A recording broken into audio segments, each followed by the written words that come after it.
हजुर गाइस जय मसी सबैलाई प्रभु येशूले धेरै आशिष दिनुभएको होस् सबैलाई। अनि तपाईहरु सबै सन्चै आरामै हुनुहुन्छ। अनि यो के हो गाइस, हेर्नुस् त हजुरहरुले चिन्नुहुन्छ यो के हो। यो चिन्नुहुन्छ भने सबैले लाइक र शेयर कमेन्ट गरिदिनु होला है यो मेरो भिडियोलाई।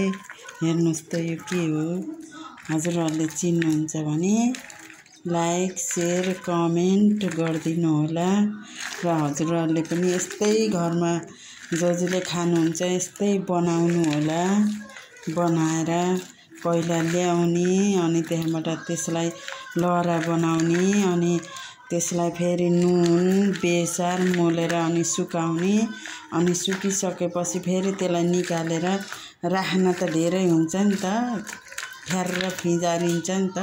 त्यही भएर अनि फेरि त्यसलाई काटेर यस्तो बनाएर अब फेरि प्लास्टिकमा राखेर फ्रिजरमा राखे नि हुन्छ हैन। आफूलाई जतिखेर मन लाग्छ त्यतिखेर निकालेर पकाएर खाए पनि हुन्छ। यो त मैले अरूलाई गिफ्ट दिनको लागि बनाइदिनु न भनेर भन्नुभएको थियो र मैले बनाइदिएको हो।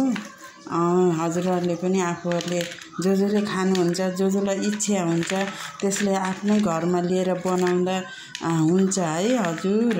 हजुरहरुले सबैले बनाएर खानु होला, राम्रो हुन्छ। हस्, जय मसी।